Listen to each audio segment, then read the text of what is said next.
Want to know a fun fact? Your cognitive function for today, yesterday, and all your years to come is being heavily determined when you're unconscious. Kinda unfair, right? Well, then you're really not going to like this next news. This unconscious time may also influence whether your neurons degenerate into thin biological dust or not. Yeah.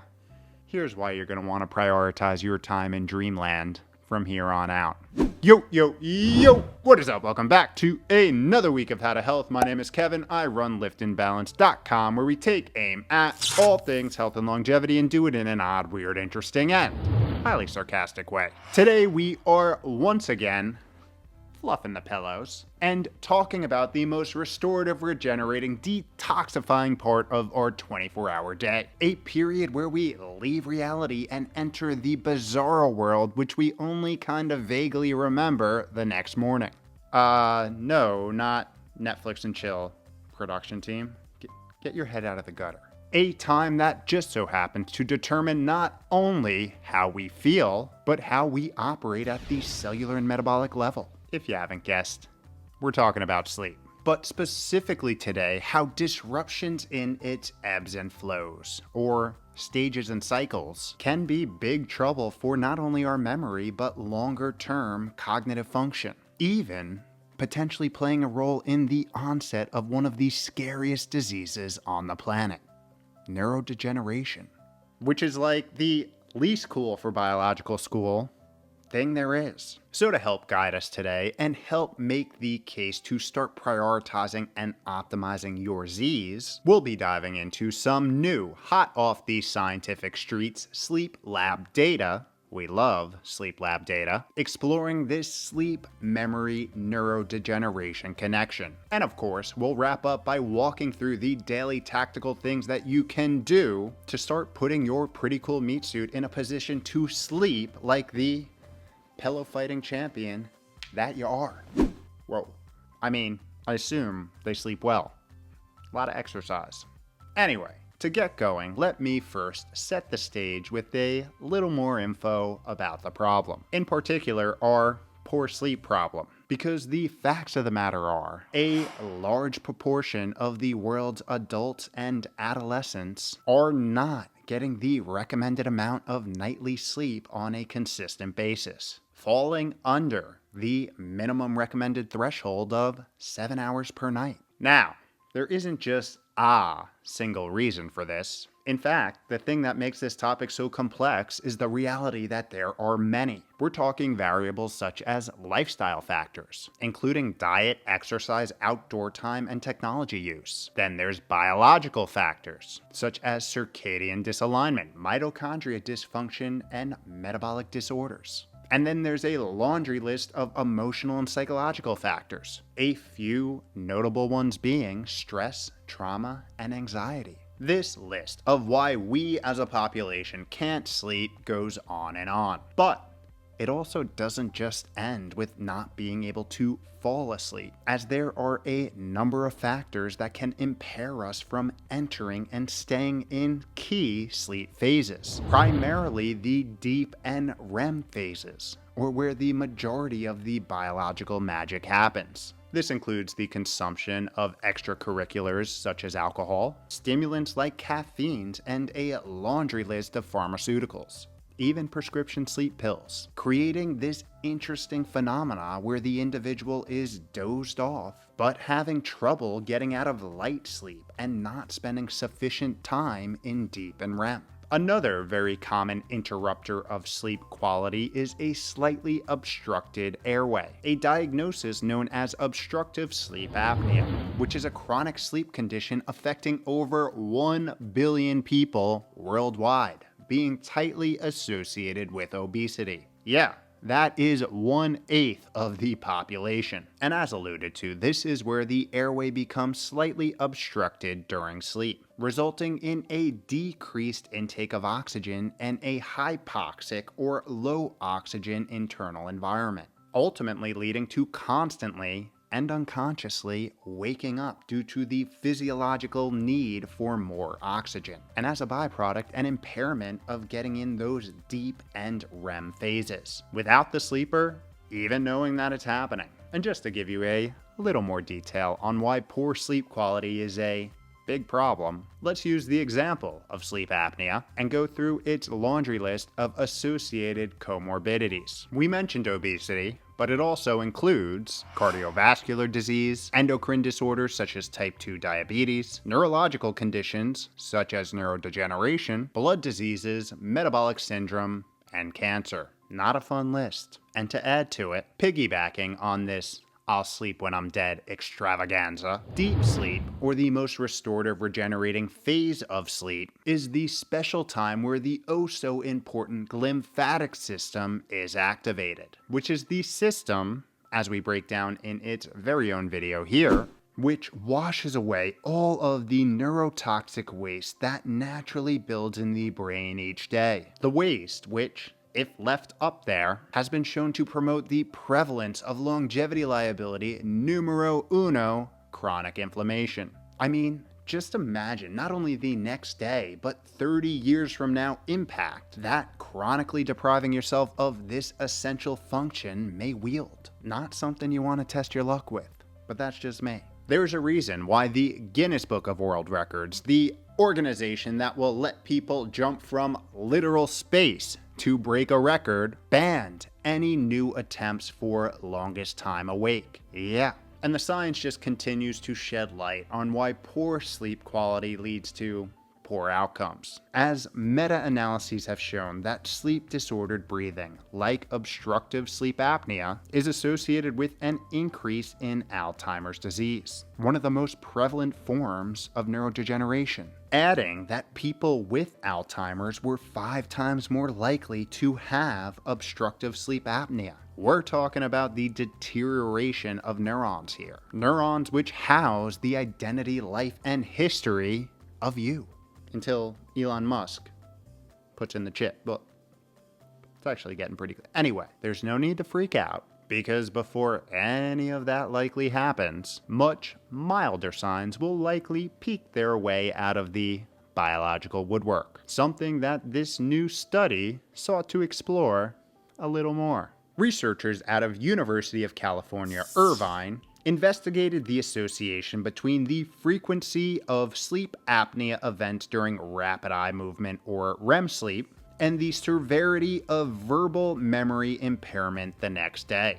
To do this, they recruited 81 older adults who had a genetic predisposition to Alzheimer's by having the ApoE4 gene and monitored their sleep in a sleep lab via the creme de la creme method of polysomnography, measuring apnea-hypopnea, respiratory disturbances, and oxyhemoglobin desaturation during non-REM and REM sleep, assessing verbal memory via a standardized test the next day, which is an individual's ability to encode, store, and recall words, phrases, and sentences, just like I did right now after 10 attempts. So, what'd they find? Well, long story short, there was a connection. Sleep apnea severity, in particular during REM sleep, was associated with worse verbal memory in these high-risk adults. Finding also that disturbances were more common during REM sleep compared to non-REM deep sleep. And finally, that these negative effects of REM sleep apnea on memory were more pronounced the older the participants were. Interesting stuff. Hopefully, you get a good night's sleep tonight so you could remember it. Overall, studies like this only strengthen the existing association between sleep disturbances like sleep apnea with memory function and the diseases of neurodegeneration, providing yet another reason to start prioritizing and optimizing your Z's. On that topic, let's talk about some tactical ways to do just that. Should I get the pill? No? Leave the pillow? Okay. Beginning first with timing. Yep.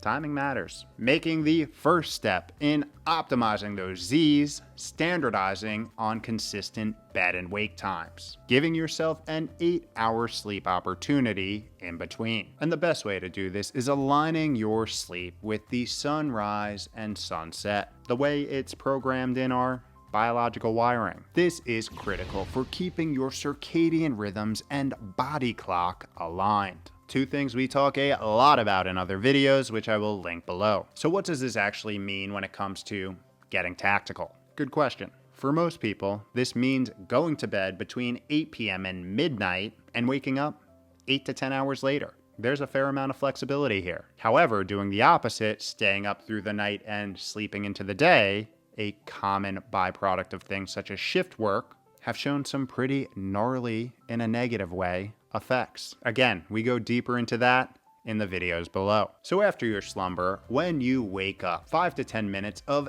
ambient sun first thing in the morning is a great habit to build, because natural light gets picked up from the environment and interpreted in the brain to upregulate daytime gene expression and bodily processes, aligning your body clock and strengthening your circadian rhythms. And if you're going to come at me with the "but I'm up before the sun," movement happens to be another way to do this. So get up, take your morning bio break, and rep out 100 jumping jacks. I'll neither confirm or deny that's what I do. Next, say no to the caffeine after 12 p.m. Why, you ask? Because the half-life of caffeine is 5 to 7 hours, meaning it takes 5 to 7 hours for the average person to break down half of the caffeine that they consume. So if you drink a cup of coffee at 9 in the morning, you'll still have about 25% of that caffeine still in your body and circulating by the time you're going to bed. So the earlier you can cut off the caffeine, the better. And there's a reason for this. Not only can it impact your sleep onset or going to bed, but it has been shown to do funky things to sleep quality. And after all we just went through, we don't want that.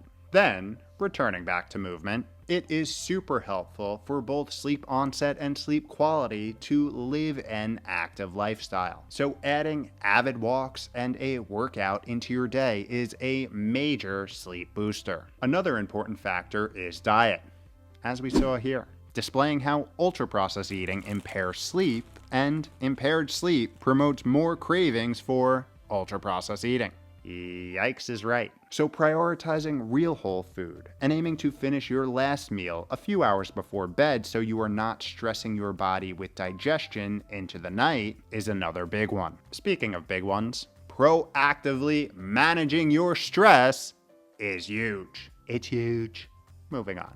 As a dysfunctional cortisol cycle has been shown to be an absolute sleep killer. So try and leverage all the usual stress mitigating suspects when you can. This includes exercise, nature, breath work, good food, meditation, grounding, and ironically, high quality sleep. Moving into the evening, start to get a little cognizant of your technology. You know, things such as stimulating apps and artificial light. One of the reasons why being the blue light that's produced from these devices, as it's been implicated in tricking the body and the brain to thinking it's daytime when it's not. As a byproduct, delaying the secretion of your master sleep hormone, melatonin, and delaying sleep onset. So swap out those overhead lights for table lamps, and program as many devices as you can, the laptops, the tablets, the phones, to go on night mode at a certain time. This warms the screen and minimizes the impact. I also throw on a pair of blue light blocking glasses about 2 hours before bed for the fashion statement alone. Okay. And while doing this, say no to those prescription sleep pills and alcohol, as both have been shown to disrupt sleep quality. And you remember why that's important from before, right? Finally, building a repeatable and sustainable nightly wind down protocol 1 hour before bed is super helpful. Here, aim to rid yourself from all things stress, including electronic devices, certain apps, and most definitely news feeds. Make sure your room is dark and cool and will promote the reduction of core body temperature, something that is key for sleep onset and sleep quality. Detach from your day, whether it be by reading, writing, making up imaginary scenarios in your head, that don't stress you, whatever. I personally cut off my connection to the outside world and put all of my devices on airplane mode about an hour before bed. And the best part is, they don't go back on until I finish my morning sunlight movement hydration routine. If you want to see a detailed walkthrough of my full strategy, you can check it out in this video here. Now, you may be asking the very intelligent question of, how do I know if this is all working? And yes, you should feel it, but it's also good to have some data. So try and measure if you can. I cannot recommend enough using a wearable that measures your sleep, at least for a period of time, so you can observe how the changes you make in your lifestyle impact objective measurements such as your time and sleep stages, your heart rate variability, your blood oxygen levels at night, your sleep duration, your restfulness, and a whole bunch of other cool metrics. Two of my most eye-opening observations was seeing what alcohol and big late-night meals did to my sleep quality. I'll give you a hint. It wasn't good. For the past 5 years, I've been religiously using the Oura Ring, but there are also many other options. Some popular ones being the Garmin watch, Fitbit, Whoop Band, and even your Apple or Samsung watch. You may already have access to great sleep data that you're not even looking at. So open up an investigation on what devices you got and what they can do. Like I said before, some of them even measure oxygen levels at night, which you should see as a pretty valuable thing, especially after this powwow. Now, the reality is everyone's ideal strategy is gonna look a little different, and that's okay. When it's all said and done, it is not about being perfect. It's about putting in a genuine effort and making the health of your most valuable asset a priority. And as we saw today, one of the foundational ways to do that is by optimizing and prioritizing your nightly Z's. Because let's call a spade. You're not you when you get shitty sleep. So you might as well already. Told you. Fashion statement.